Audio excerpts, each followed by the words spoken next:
So I'm reading here from page 212, and it has to do with climate change. Technology is not wisdom. With technology, it is possible to build things and build them bigger. Machines and roads, bridges, dams, and buildings. With technology, it is possible to drill deeper for oil and gas, make bigger mines for iron and coal, and exploit the soil and the forests more thoroughly. This can be good, but without the application of wisdom in its use, technology will only change our world into a vast quarry which provides material for great factories, while the people live in cities which resemble mighty beehives. Only wisdom can harness technology so that man can build a better world where people can live in pride, freedom, dignity, equality, and brotherhood. My people must never lose the respect for the wisdom of the elders, wisdom which will balance all human activity. My people say, if you destroy nature and the environment, you are destroying yourself. But if you protect the environment and safeguard the water, ultimately you are protecting yourself.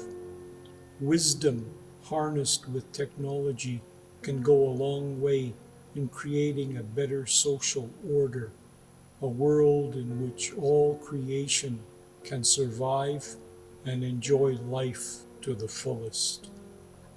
When I read this passage, I think of the climate change discussions we're having now. I think of the elders that have warned us we need to live in harmony with the land, with the water, plants, animals. This is part of the holistic teaching of Indigenous people, to look at the entire part of creation. Western man and the Western church tend to look at only the unconverted man, the unconverted woman. They only look at the human. Whereas Indigenous people are taught Inama Koche, Mother Earth, is in relationship to us. What we do to ourselves, we do to her, and vice versa. What we do to the earth, we do to ourselves. So this is a prophetic warning. I think scientists from the Western world would do well to talk with Indigenous elders, to learn of their teachings, to seek to understand how to live in relationship with the land, how to live in relationship with the plants, how to live with the animals, with the air, with the water. These are the teachings of our people.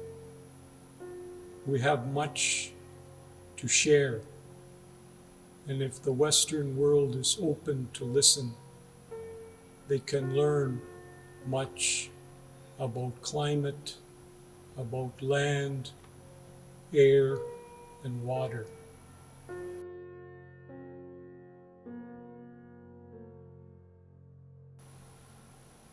These two readings are from These Mountains Are Sacred Places, and I will offer a reflection of my father's writing. It would seem that we are only able to understand what he was writing about over 50 years ago. 50 years ago, we didn't think about the water, the air, the pollution, the climate change. Today there is a change in our attitudes because of the warming of the planet. So now is the time to hear the prophetic voices of Indigenous people. My father's voice is one of those prophecies. An important vision. A Nakota elder, Norman Abraham, from the Bighorn Indian Reserve, helped me in my early years as a young chief of the Goodstoney Wesley First Nation. He told me about the traditional roles of elders and the chief in our Nakota society. The elders, both men and women, are keepers of our tradition, language, legends, and teachings. The chief is like a father, and his family is the whole tribe. I was to care for the entire family, the tribe, and treat them equally and justly, just as you would your own family.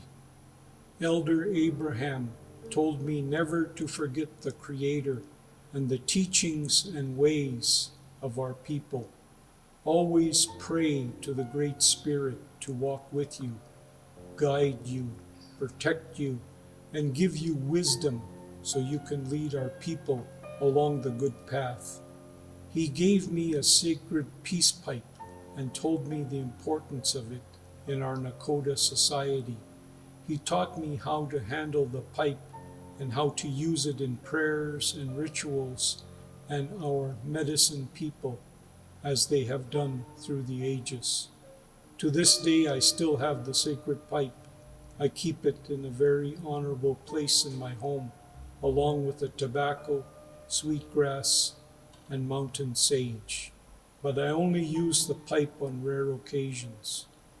One of the last things my father did with me, as I didn't know he was going to be with the Creator, is we had a pipe ceremony. After that pipe ceremony, 4 days later, he passed away. And at that time, he was showing me the ritual, the ceremony, the prayers to continue. So as we move forward into the future, we need to know our teachings of the Indigenous people. Many of these teachings come from the Indian Ecumenical Conference. Many of the teachings come from a variety of elders across Turtle Island. These are some of the teachings that are shared in my father's book, These Mountains Are Sacred Places. This book was meant to provide discussion, reflection, food for thought for those who are seeking their Indigenous ways, to seek their teachings, to understand their place on this planet. It is only through our songs, our prayers, only through our ceremonies that we can find our place on these sacred lands. Therefore, these mountains are our sacred places.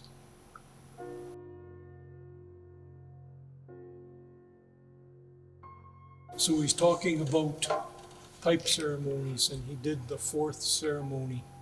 And so this is what he wrote from his vision. When I concluded the fourth ceremony, it was very early in the morning. Sunlight was just beginning to touch the earth. And after the pipe ceremony, I went back to bed and fell asleep. When I woke up, it was just like I'd come back from a long journey. I remember very vividly walking on a land that I was familiar with across the ocean on a gorgeous day.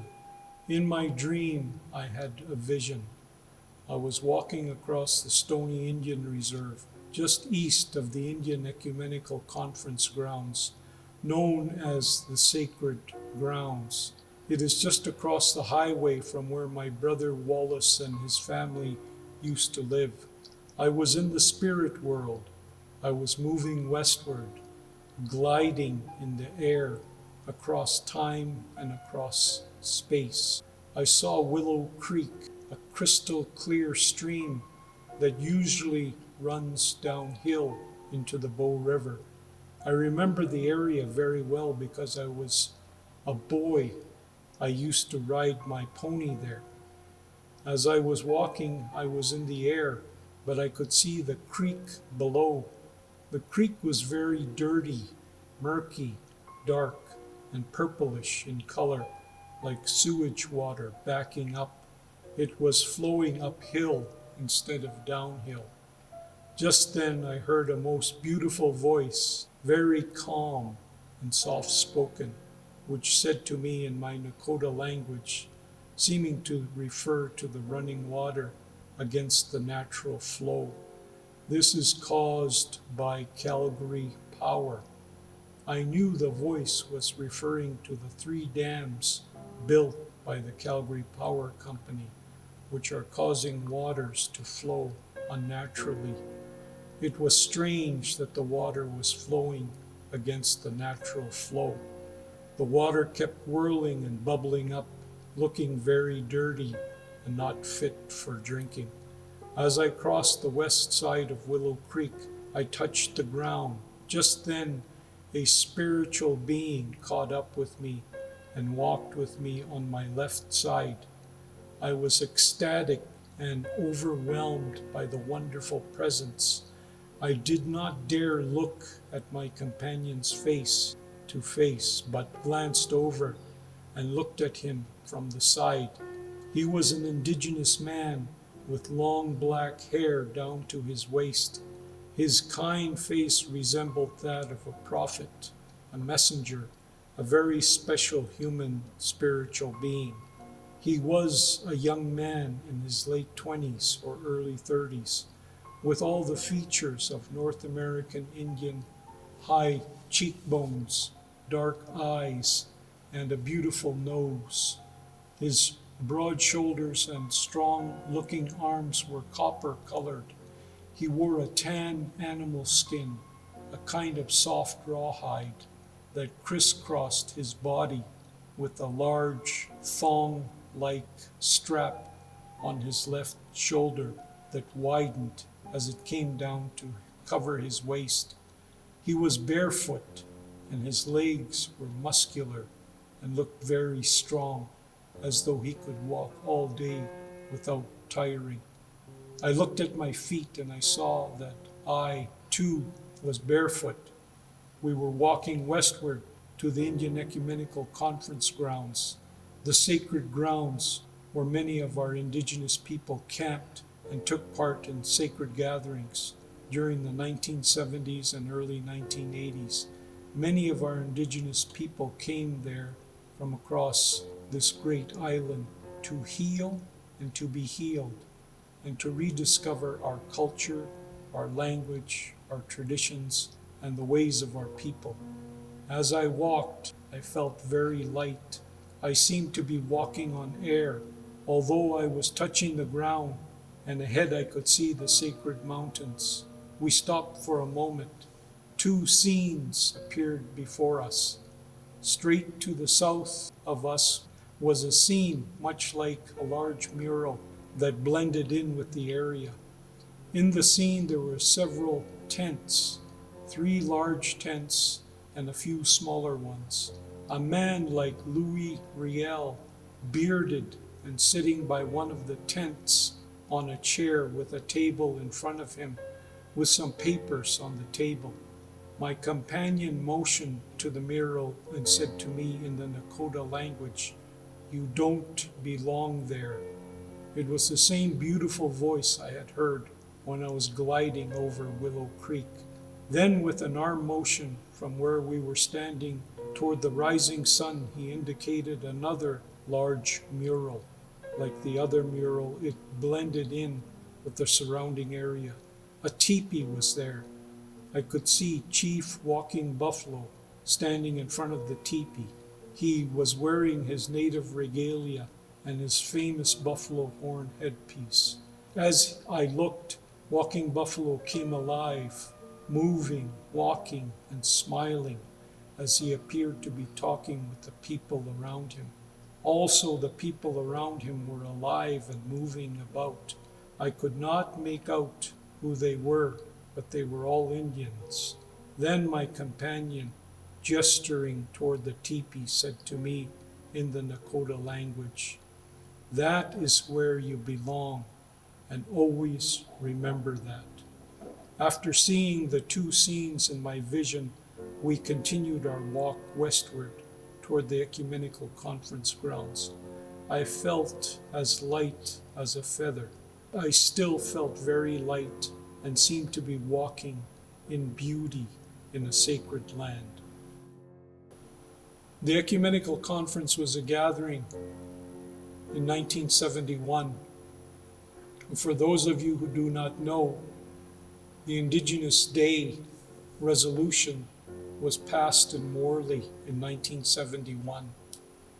That was supported by the United Church of Canada in the General Assembly in 71, and then subsequently also supported by the Anglican Senate in 71.